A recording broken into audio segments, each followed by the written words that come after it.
If we were to rank the top paradigm shifts in product in the last 10 years, I'd reckon AI and product-led growth would sit at the top of that list. Both concepts really come down to amplifying efficiency, doing more with less. But the real cheat code is bringing them together and using the time-saving power of LLMs to enhance your PLG strategy. In our recent panel event, How to Use AI to Supercharge Product-Led Growth, we brought together 3 awesome PLG experts: Ramli John, the founder of DelightPath, Dani Grant, the CEO of Jam.dev, and Anuj Adhiya, the author of Growth Hacking for Dummies. We got the 3 of them talking about the ways product teams can leverage AI technology right now to boost every phase of the user journey. What I loved about this event was how each panelist's expertise came together in such a complementary way, offering lots of practical ways to adapt and adjust your growth strategy using AI tools. And they were just super nice people. Let's jump in. So today's session is going to be focusing on how to use AI to supercharge product-led growth. And we'll be speaking with some amazing voices in the space. We have a really exciting lineup today. I'm really excited to introduce them. We've got Ramli John, who's the author of Product-Led Onboarding. He's also a renowned expert in PLG strategy. Ramli brings a deep understanding of how to turn prospects into passionate users. We've got a little Jeopardy question for Ramli today. So Ramli, you've been called the onboarding wizard by some of the biggest names in SaaS, and your book, Product-Led Onboarding, has been a game changer for countless product teams. We're really just pumping your tires right now. If you can wave a magic wand and instantly fix the most common onboarding mistake you've seen, what would it be? There's so much, Hannah. I would say it's actually not related to the product. It's often the biggest problem around onboarding is internal friction, not product friction. And what I mean by that is product does their product thing inside of the product, marketing does their onboarding emails, and then customer success does their customer onboarding thing. And they don't talk to each other. And this is what happened while we're even working at a onboarding company called AppQs. We're like a product adoption software, and we had that same issue. So I think if I could wave a magic wand, is if I can get the teams to talk to each other more and agree what success looks like for the user, which is a hard problem, that's where I would start. Man, siloing is just one of those perennial issues. Well, thanks for that. We also have Dani Grant joining us. She's the founder of Jam.dev and a former product lead. Dani is known for using product data to design seamless, high-impact user experiences, and she's also just such an awesome person. So Dani, thanks so much for joining us. Question to pass to you. So Jam has skyrocketed to 150,000 users at 32 different Fortune 100 companies, which is incredible. But you're also speaking at events, conferences, and you're active daily on LinkedIn. Honestly, I'm jealous of how you managed to make all this work. So what's your secret to getting all of these things done and staying sane? First, just everyone here should read Ramli's book. It is so good. My co-founder read it first in our company and then told me you have to read it. I read it. Now it's required reading for our growth product team. And the thing that it will completely change your mind on is it will change your mind as to what onboarding is. So product managers, we all think about onboarding all the time, but we all think about it as like from when you sign up to when you've used the product. And Ramli's book will show you that onboarding starts a lot before and ends a lot later. And focusing on onboarding in that way will change the outcomes of your product like it has for us. So anyway, Ramli's brilliant. Read his book. As far as speaking, we are so lucky. All of our users are builders. They are out in the world trying to change the world by using software. And so we're over here building our company. Our users are over there building their companies. And so our job is to share what we're learning, building Jam with everyone else building their things. And so we end up posting learning lessons online, joining things like this. It's such a privilege and an honor. So thank you for having me. Appreciate you taking the time to big up another panelist. That's so awesome. See, I told you guys she's a great person. So we also have Anuj Adhiya joining us today. So Anuj is a growth expert and author of Growth Hacking for Dummies. He's got writing on productled.com. And he's also got deep experience guiding SaaS companies on implementing product-led growth strategies. So really honored to have you here with us today, Anuj. During our pre-call, you shared that you're planning on setting up a Guinness Book of World Record by gathering, I think this is just so cool, the largest number of people wearing party hats in Boston. I think we need some more context here. Can you tell us more about what you're doing and how can people get involved? Where do we send the party hats? Right. Firstly, thanks for having me. This is such a fun group to be part of. And yes, I think on the surface, it feels like it has nothing to do with product-led growth, but it really does because it's a large experiment. So there's this party invite app that I'm consulting with called Party Click, if you want to go check it out. And easiest way to set up an event. And we just try to think of what are ways we can put this in front of more people. And, a lot of ideas came around, especially things like, we should do our own celebrity lookalike thing, like the Timothy Chalamet thing that just happened. And I'm like, yeah, that's okay, but what else can we do? And then somebody on the team was like, don't they have world records for largest gatherings. Like, yes, that's what we should do. So I go and looked up the Guinness Book, and sure enough, there's a world record for people with party hats. I'm like, great, this goes with the name of the product, party hats, party click. Great, we should just do this. So literally this week, I'm in the process of getting through the application with the Guinness Book and, begging and pleading the city of Boston to let me have 2,500 people be in Boston Common. So, let's see how close I get to achieving that goal. So, and the real reason I'm saying this publicly is more to hold myself accountable and shame me if I don't make this happen. So if you're in the Boston area, bring your party hats. What was the date again in December? We're thinking December 22nd. So, okay, well, now you got it. Whoever's in the area will hear about it. And, if I don't make it happen, you know who to throw the brickbats at. So moving on to setting the stage, the intersection of AI and PLG. This question is for Ramli. As a general question, has PLG become essential for the SaaS industry in general? We kind of see it as sort of a buzzword. Where are we at with that right now? I would say it depends on, it depends. That sucks. But it depends on how you define product-led. I think if you say product-led, is PLG necessary if you have a free trial freemium? I don't think so. I think I actually suggest startups start with high touch, get close to your customers. If you mean by product-led is removing any unnecessary friction and create a great experience for users, I do think if that is the definition that we're talking about PLG, then yes, the standard and bar for people in terms of what they expect from a product experience has exponentially grown a lot more than it was 10 years ago, where, something annoying is like, oh, that's normal. But now it's like, if this is annoying, I have 100 other options that I can jump into. There's a ton more products out there. And I really do believe that creating a great experience for end users, for users who are going to be using the product, is going to be critical in terms of retention and activation and all the other things that we're going to be talking about later. We're going to be touching upon how AI will affect the rest of the funnel. And if that's the definition of product-led, then yes, I do think it's essential. If you mean let's add free trial and freemium, then no, I don't think so. Nuanced answer. Okay. Does anyone have anything that they wanted to add about just the relevance or state of PLG today? It's so powerful. I'll just add that I see a lot of founders actually asking the wrong question, because the question they seem to ask is, how can I be more like Slack, or how can I be more like, when really the question they should be asking is, how can I use my product better to serve the end needs of my customer or my user, right? And that can take any and many forms, right? And that opens up far more powerful avenues for implementing a product-led approach than just trying to copy something that's just never going to work for you. So true. So let's kind of move into where AI is sort of entering the space. This one is for Dani. So how would you say AI is poised to supercharge PLG strategies? I'm not sure if you've got any stories from how you guys have leveraged it at Jam. We're about to go into all the tactics, but at a broad level, in PLG, your product does the selling. And selling is something that is more effective when it's personalized. It takes a lot of content. It takes a lot of convincing. And so this is actually something that AI is really, really good at. Companies have been trying to do this forever, like machine learning for personalization, super segmentation with lots of content. It's now easier than ever to do this really well. You have to understand large swaths of unorganized data. And so really, really excited to dive into the tactics. This just feels like something AI is really good at. One last thing I'll say is that the best PLG strategy is just to have such a great product that people can't help but talk about it to others. And with AI, you can now build even more powerful features for your users. And so that's also a really big part of the puzzle, I think. Okay, so we'll move on to building the foundation. So AI's role across the user journey. I think this is going to be the section that takes up the bulk of the session. So definitely a must listen. Now is the time to put away the phones. So let's walk through each stage of PLG and show how AI can support each. So let's start with the acquire. Dani, did you want to chime in with how your team is using AI to power that acquire stage? There are two things to mention. So the first is maybe the most obvious, which is in PLG, your customers find your product because the product has sold itself in a way and they onboard on their own. And one place where you have to generate a ton of content is in SEO, and AI can be really helpful. Unfortunately, all of us have seen what this looks like when it's bad. It just looks like AI mumbo jumbo and it doesn't rank actually. But AI is actually really, really helpful in SEO. So here's tactically how we use it. It's AI writes the outline using SEO best practices.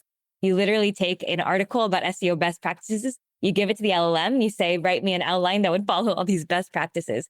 AI that edits your SEO or gives you recommendations for best practices, using Perplexity to search for the tools that you're going to mention, like get me all the prices of all these tools, whatever. So very, very helpful in that way. But beyond that, we're always thinking about like, how do we build content that engages our audience online? Our audience are developers. And in web development, there's so much going on. The space is moving really quickly. And so we wanted to be able to do content around that for our audience. So we thought, okay, let's create a newsletter and a podcast about what's happening this week in JavaScript. If that's interesting to you, by the way, you can go to thisweekinjavascript.com and every week in 4 minutes or less, get the news of JavaScript in the week. And we're a tiny startup team. We can't record a podcast each week. And, AI is really, really helpful for us. And it allows us to write great content. We have like over 50% open rates on these newsletters. And the podcast is really well listened to, but AI really helps us do that. So those are 2 ways that we use AI for the acquire step of PLG. Super cool. I think the other place that I've been using AI for in terms of acquire is like repurposing content. So like taking like a podcast episode and then plugging into Cast Magic, which is a tool, or summaries, and it like outputs like blog posts and Twitter posts and LinkedIn posts that you can share and newsletter posts. A bit that it needs a little bit of massaging because it's not perfect. But I think that's another area in content that I've seen AI has worked in terms of acquisition is how do you squeeze more juice out of the lemon? Is that the saying? I'm not entirely sure. How do you get more bang out of your content, essentially, is one way I've seen AI be used for acquisition. We actually do the exact same thing. So one of our core beliefs is that founder-led sales in 2024 is happening largely online. So it used to be the case you'd have to get like a warm intro and then like you have a first meeting and the founder like introduces themselves to the customer. That's happening passively online as people are scrolling LinkedIn today. And so you're trying to constantly share how you see the world and what changes you're trying to make in the world passively online. And so we use AI for part of this, and it's just the repurposing content. What we'll do is if someone on the team goes on like a podcast somewhere, we grab the YouTube link, we'll put it into a tool like Opus Clip, which will clip up the YouTube link. And it either gives us video clips to share online, or it pulls out video clips of things that were like aha moments. And that gives us nuggets of things to talk about and write about later. That's been really, really helpful in the acquire stuff too. I think that's a huge thing right now. I think both of you kind of spoke to this, being able to repurpose content as much as possible and get as much juice out of the lemon, as Ramli put it. That's super awesome. Okay, I think we can move on to the activate stage then. So Ramli, you're the onboarding guy. What would you suggest as far as AI-enabled practices to kind of support that activate stage? Yeah, this is actually something that I found another company do while we were in a conversation around how they're using AI in terms of their onboarding. So one of the challenges with product-led is challenges or opportunities as well, is that you really have to have a strong like user research or customer research muscle. With sales-led approach, you're like in direct contact with the customers, you're hearing the objections. When your product is the one selling, you don't hear those objections, they just leave. So now in that case, like how do you get those valuable insights, the why that the data, the quantitative data can't show? One way they're using AI, which I thought was cool, is they take all their sales calls, right? They have some sales, they have like a hybrid approach. They take their sales calls recording, and then they have like also a high touch onboarding experience for enterprise companies. They take that recording, they plug it into ChatGPT to train the large language model. Once it's plugged in, they've kind of started using it to create things. One of them, which I thought was cool, is create a sales to customer success handoff document. And like, here's kind of the things that you should do. You can help craft like, can you help create a 5 email onboarding sequence based on the pain points on the sales call and customer onboarding calls. So since it's been trained on the objections that the sales calls have made and the kind of question and confusion during the onboarding calls, it's more aware and more trained as to what your customers are actually going through. I suggested that they also plug in their most top requested support tickets into that chatbot or that ChatGPT, and then kind of feed it information that is valuable to that activation phase, so that when you write that sequence or you write that tour, like what is, the tour and the sequence, and that can really help out with that. I think that's one way. It's around kind of like plugging into ChatGPT. I've also seen more advanced tools, AI tools, kind of plug in your data and it kind of figure out like retention metrics. So I'm seeing like Amplitude or things like, June.so, where you plug in your data and it kind of tells you, hey, most of your successful users, if they do X, Y, and Z, 30% stick around, which, I'm going to take that with a grain of salt, of course, but it is some valuable information to kind of like go through the data that you have, especially if you have a large enough user set, rather than like, if you have 10 users, you plug it into this model, it's not going to have enough data to figure that information out. So I would say, I think that's a caveat to that kind of analysis, where if you do have enough data set, over time, then you could probably plug it in and kind of figure out like some of those information and data like that. Yeah, it makes sense. Does anyone else have any kind of tips that they would want to chime in with on supporting the activation stage of PLG? This is kind of obvious, but like once you figure out, okay, good activation, the user has to take the following steps, then you have to figure out like, what are a bunch of ideas we should try to get those users to do those steps, right? So for us, we consider a user activated if they create 4 bug reports with Jam. And so we're always trying to think like, how do we push more of our users to create their 3rd and 4th bug report? Like, how can we encourage them and show them the value? There's just in a big brainstorm, like lots of ideas moment. And AI is actually just fine at like coming up with a lot of bad ideas that trigger you to come up with the good ideas. And so that's just another obvious way to use AI in this step, maybe. I do like the idea of generating bad ideas that help you come to the conclusions of good ideas. Here's the thing about humans. It's really, really hard to have pure imagination to come up with an idea from zero. Like if you're ever tasked with being the first one to write the first draft of something, it's really, really hard. But humans are really, really good at reviewing and reacting because like that's just how our brains are wired. We see something and then it triggers other ideas. And so as long as you have one bad first draft or one bad first idea, you're suddenly really, really good at the second draft. And so AI is good at giving you the first thing that triggers your brain to think the way that it does. Love that advice. Sorry, Ramli, I think I might have cut you off like a little bit there. No, I was just adding on that I think the great thing about this kind of large language models is like you can train it. So it's like, oh, this is bad. Here's why. Here's why I think it's bad. And you kind of give it like some kind of feedback. I heard this really great quote from a podcast episode with Nathan Barry. He's over at Kit, and he's like, you have to treat AI like a very early stage intern, like an intern who's like a beginner. And by you telling it good feedback, it actually learns what is good and what is bad, so that, as Dani mentioned, that it comes with a bad idea, give it feedback, and it'll actually start kind of producing better and better output and results based on that. Or maybe it'll at least the bad version will be a baseline better, so your ideas are even better. I don't think it works that way, but maybe. Ramli, I've been calling it like a drunk intern, but Oh, that's a better thing. This is very visual. Drunk intern. But also the only other thing I will add here, and maybe this is a segue into the next thing that we talk about, is that activation isn't really a separate step from a user perspective. Because once they're in the product, right? And I think what's helped me sort of connect the dots downstream and upstream is just thinking of activation as just short-term retention. Because once they're in the product, that's the game, right? Is how do you keep them around longer? How do you monetize them better, more, all of that, right? And connecting what they do, as Ramli, and Dani were talking about initially, to what happens later. It's all happening along a continuum of retention. It's not a switch in a user's mind is like, oh, I've been activated. Now I've been retained. No, it's all the same thing. Yeah, you kind of have to be thinking about things, not just from what you see as the stages, but where the user sees themselves. It's possible, right? It's like you're using the product and you use it in the beginning stage, you use it at the end. I do think like not as like a product person, but as a user, there's a point at which I'm checking something out and there's a point at which I'm using it. And I think activation happens in the middle. So I do think they are somewhat different from the user's perspective. Anuj, what would you say or some of the possible use cases you've seen already, or some ideas that you have around using AI for that retention stage, now that we're kind of in that, okay, we've got our user in the product, where are we going from here?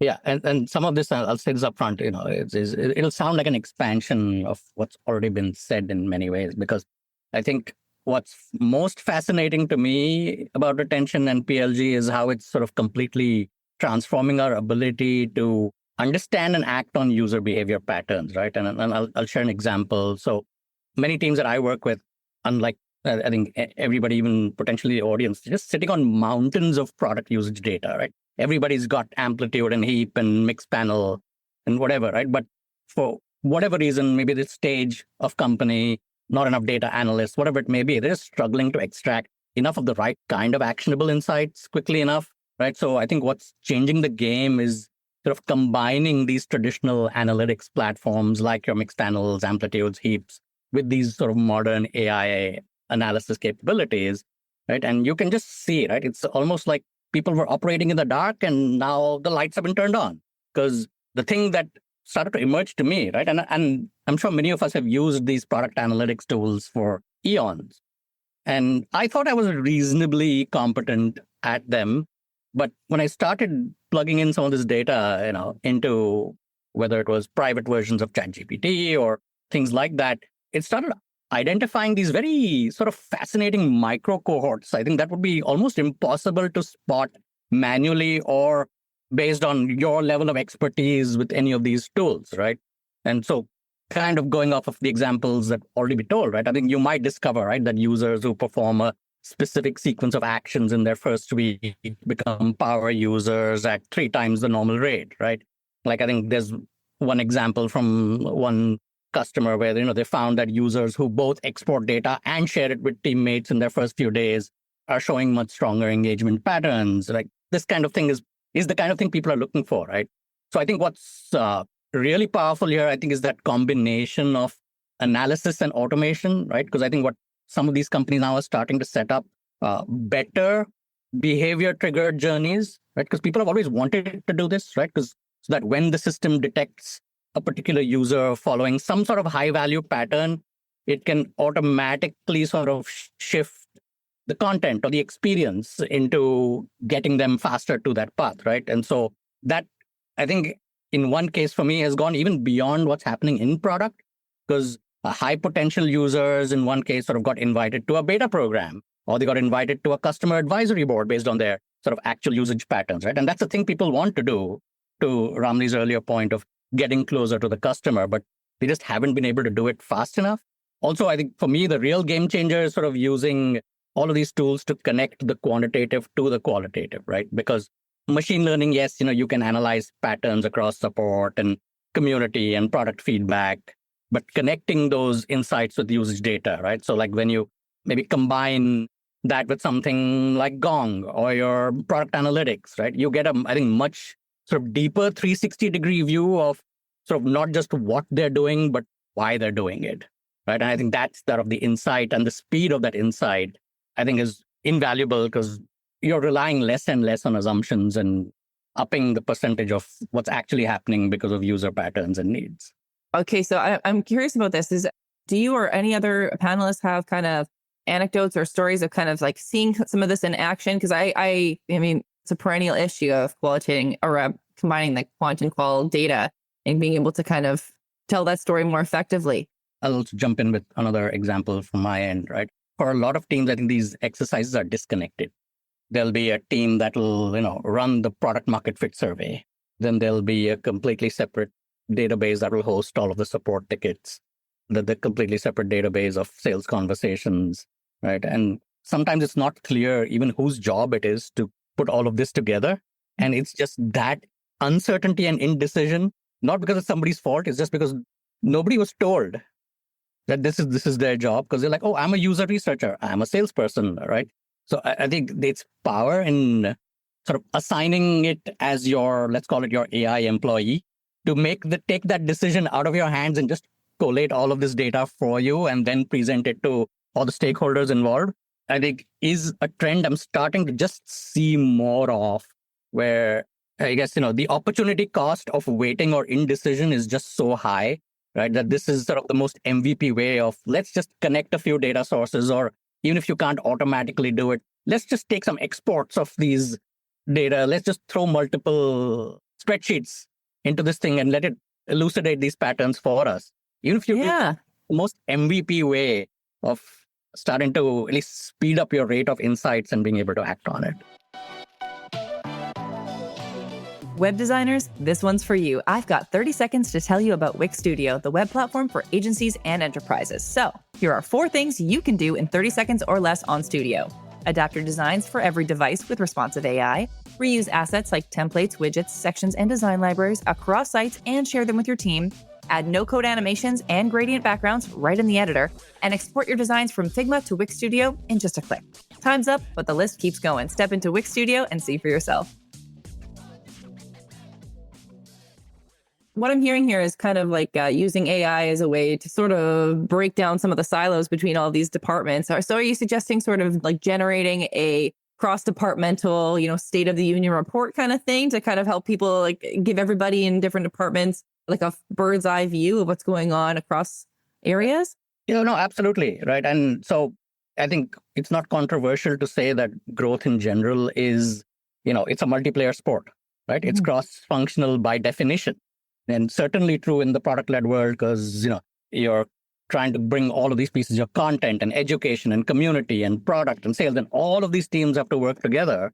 And if you have a growth team of any size, the entire purpose of that is to bring all of the key stakeholders together to understand what's the current state of growth, where are the problems, where are the opportunities.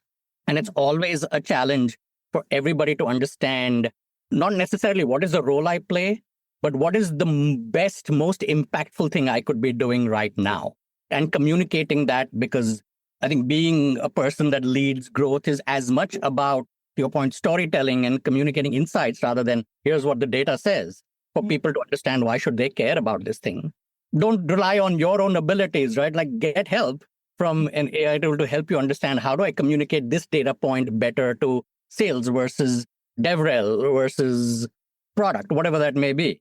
Right. And so I think its power in breaking down those silos and getting everybody on the same page is sort of highly underrated. I really, really like this tactic. I want to kind of upvote this tactic. We had a podcast episode with Michelle Ronson, who is a well-known UX researcher. It's a very similar kind of process that she recommended that was a little bit more analog. It wasn't necessarily AI enabled. I like this as an AI enabled counterpart, but her recommendation was more in terms of UX research. When you've got these, you've conducted all this research, that's great. But then how is it usable to all of the different departments that it connects to? And her recommendation was just to frame it department by department. Like, what are these learnings kind of informing as far as the next action items for each department? So I kind of see it as sort of an equivalent to that, in which you're kind of using the AI to kind of translate, like, what are the findings that we're seeing across departments and what are the action items that we can kind of derive to kind of help us work together better as a team? Because yes, you're right. I think that this is an issue that we struggle with in every startup and every company of any size is, how do we work better cross-functionally? I love this discussion point. Does anyone else have any notes on even using AI to work better cross-functionally? I think is a whole other area that we haven't explored. This is not AI for cross-functional, but look, why do companies hire product managers? As everyone on this call knows, it's because you want one point person who is going to get to the bottom of things and owns the whole problem and owns the success of the product and is going to do literally whatever it takes to make the product succeed and the project go well. And so like what Anuj is saying, where something is not someone's problem, like someone understood it at a spreadsheet level, but not at a user level, like it's so true, but that's the beauty of PMs, right? There's no PM in the world that says that's not my problem. They're just there to make the product succeed. So not AI related, but one tactic that's been very helpful for us that maybe is helpful for you all is sometimes it can be a leap to go from a spreadsheet level to a user level if you don't have user calls set up anyway. And so the best thing you can have is sort of a drumbeat of like you're talking to customers all the time. And then you just like plug in a few questions that you have. But that's tricky. How do you do that? And so we have a little bit of automation around this that I recommend for everyone, which is every single week, the top 100 users from the week before that haven't heard from us recently get an email from a Jam co-founder asking how things are going. And if they reply and their reply is like very thoughtful, we'll say like, oh, like we'd love to learn more. Would you be up to hop on a call? And so we have this drumbeat of calls. And what that means is that if a PM is looking at something and saying, this doesn't make sense to me, or I'm curious to learn more, there is something easy to join instead of having to invent a new motion of customer calls from scratch. So anyway, one tactic, not AI related, but highly recommend. Awesome. Yeah. It doesn't have to be AI. We're just looking to grow. All right. So we'll move on to the expand stage here. So Anuj, if you want to take the lead on this one as well, anything you wanted to lead with on expanding, then we can move into Dani's tactic as well. Sure. Like I said, everything's sort of a bit of a continuum for me, right? But if you think about sort of the traditional expansion playbook, like, what, how does it work? Like you wait for usage indicators. Maybe you have a customer success team to do some quarterly reviews. Quite frankly, I've worked with some teams that are just hoping to catch expansion signals. But I'll give you a practical example. There's this one SaaS company that are using sort of gong, right, to analyze customer interactions across sort of every touch point, right? Sales calls, support tickets, QBRs, everything, right? And sort of the key is sort of they're trying to train the system to look for very specific expansion indicators, right? So it's not just picking up on like very obvious phrases like we need more licenses, like sure, right? But I think it can start to identify patterns around discussions of, say, like adjacent use cases, right? A mention of a new team member or a department, or a conversation about a pain point that could be solved with some additional capability, right?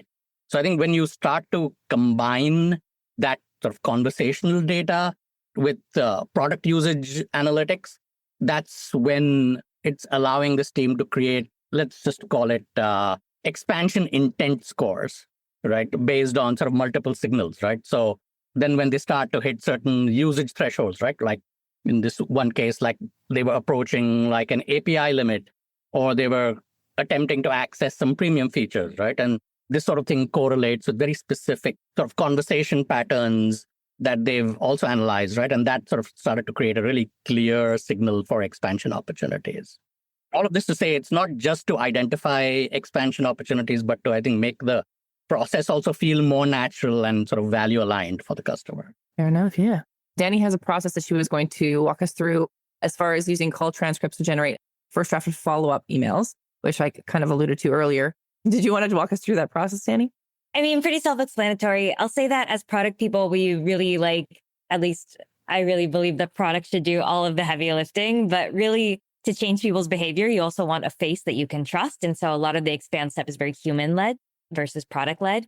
In a really well-running motion, you have a lot of back-to-back calls helping teams expand their usage.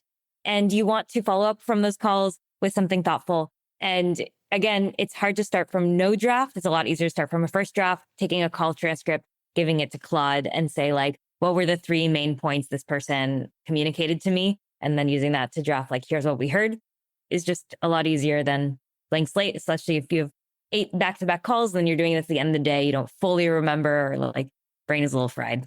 I appreciate anything to save the old brain at the end of the week.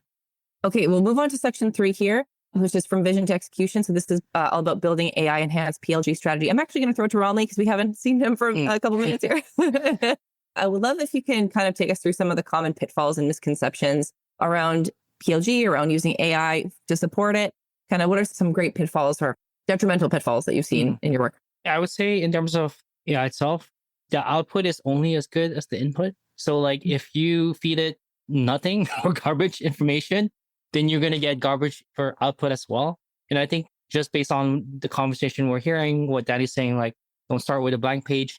You really got to feed it with the right kind of information, things specifically around training them with your best customer experience and the best calls that you have, and like giving it the right kind of context, especially during the expansion that we just heard, where here are the calls that we've had with them, and here is like the documents that we have around them. Like give me the output around that, and kind of giving it like the right kind of context as to like, you know, the right kind of prompt in terms of like, hey, we're trying to do this. Here's what we're expecting. Give me 3 points, and kind of goes back to what Anuj said earlier.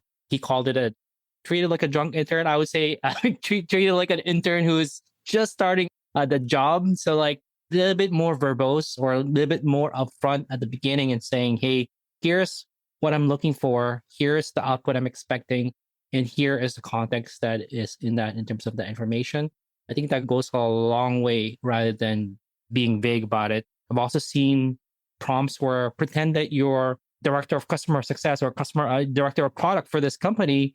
Here's some information about the company. Here's the LinkedIn profile of this company, of this person. And what would I write? What are 3 bullet points that this person might care about based on the calls that we've had with them? I think that kind of like being like very clear and upfront and being succinct about that as well, it could be very helpful in terms of using AI for that. I think the one pitfall to add is, especially with really junior people on your team, if you remember being a new person in the workforce or new person in your role, one of the hardest skills to learn is what does done mean? And the more junior you are, the more done just means complete versus understanding the impact of what really good work can create.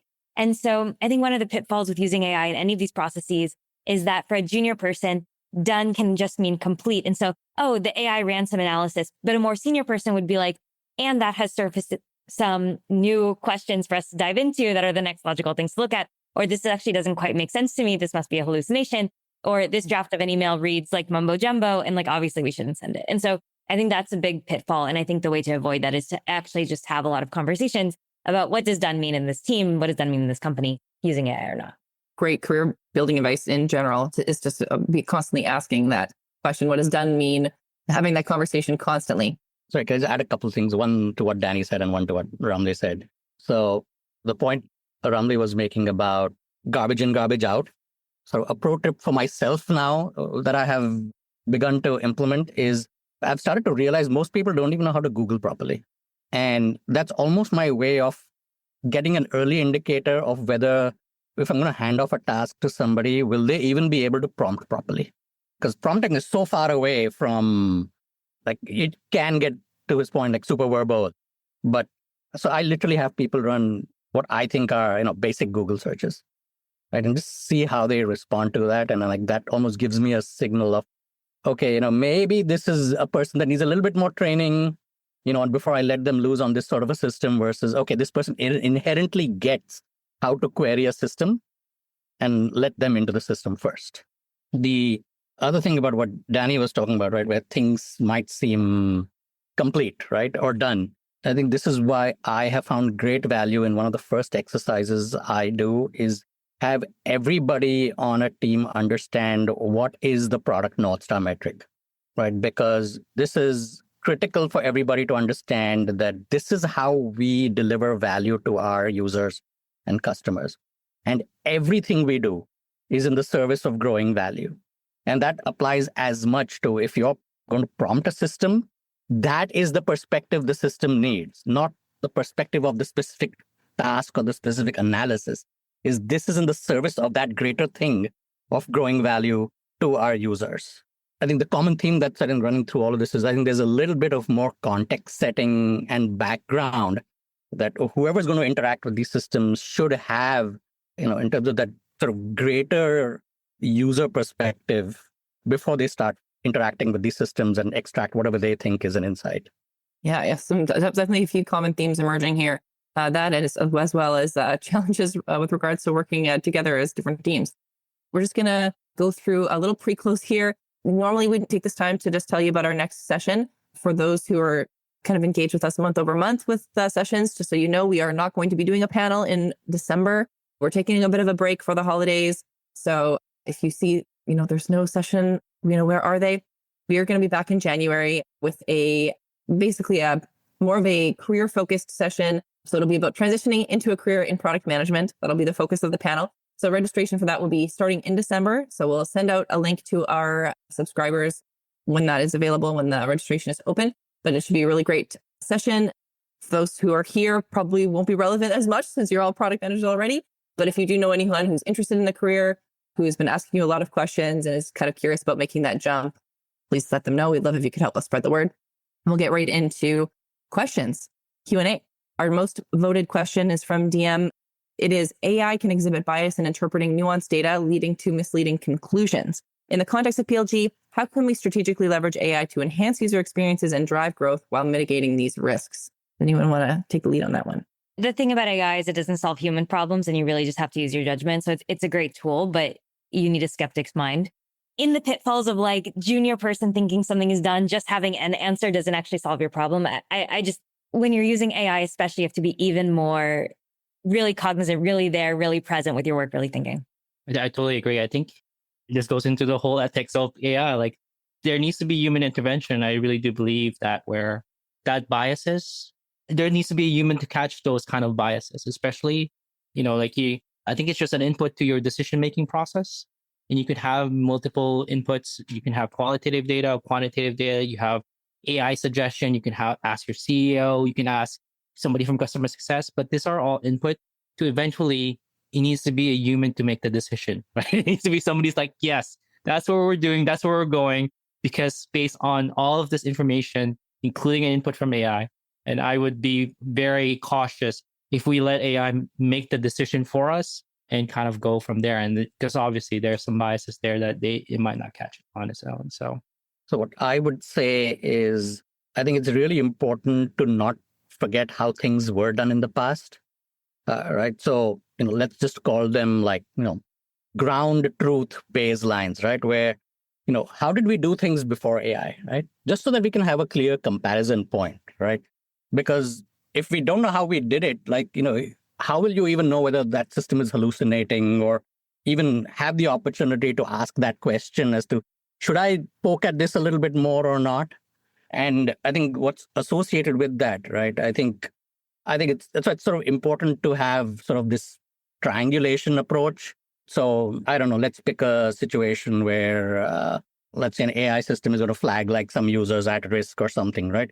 It's like, okay, you can't just take that at face value, right? You've got to sort of look at sort of the raw product analytics data. You got to look at feedback, look at whatever the customer success team is talking about, right? And see, like, are those signals manually also aligning? And that gives you a little bit more confidence in the system as well, right?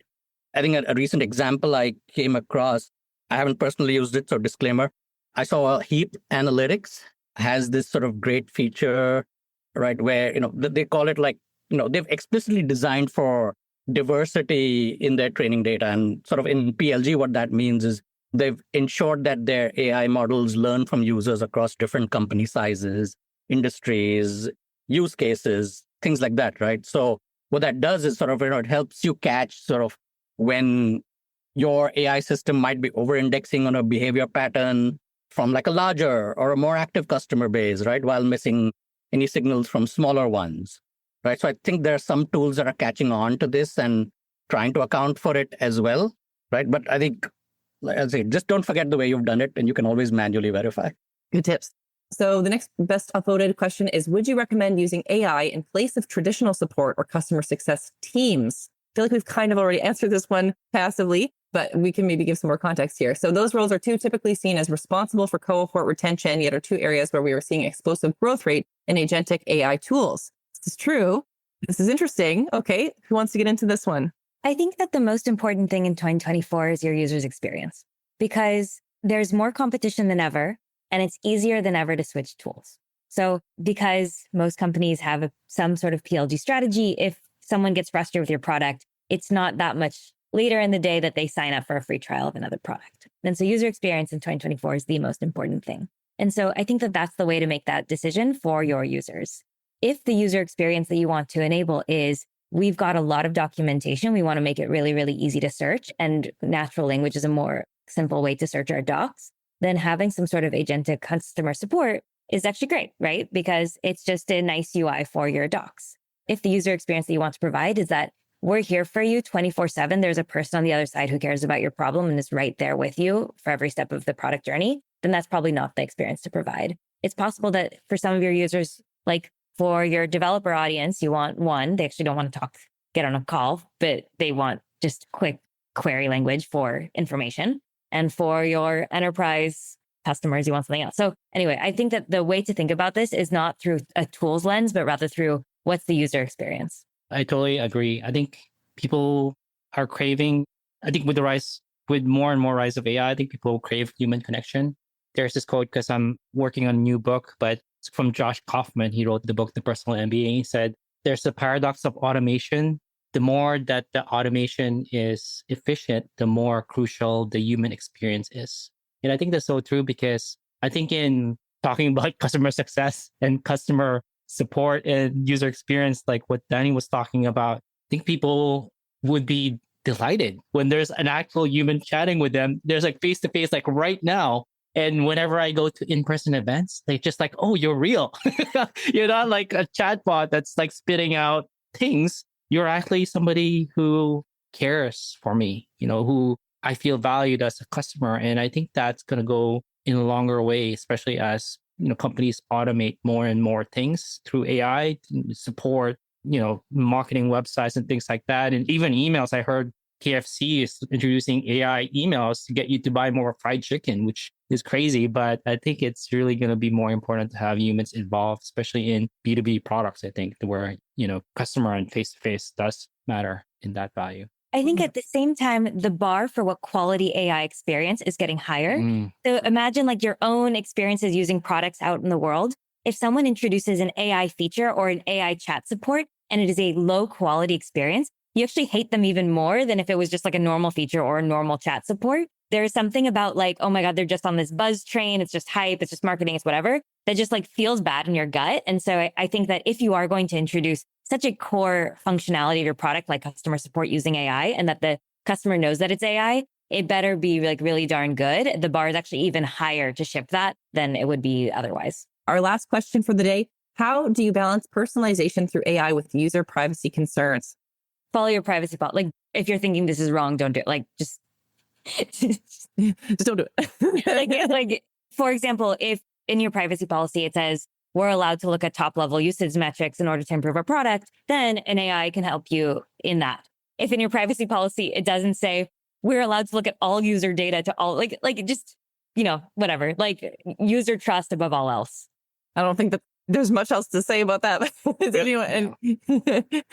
There's definitely some nuance response. Like I've gotten emails for like, oh, Ramli, I noticed you did X, Y, and Z in our product. And like, I think there is some value there where like, oh yeah, okay, I'm stuck. I need help. But if it's like, I'm not sure. I think there's definitely, I would agree with Dani. I think it really is like the privacy concern where like, oh, I feel like I'm being stuck, but I'm in your house. I'm in your product. So maybe I do expect that a little bit for you to see what I'm doing. I think this also goes to a question I've been kind of pondering, right? And somebody, I don't know who said this to me, but they called it, their attempt was at respectful personalization.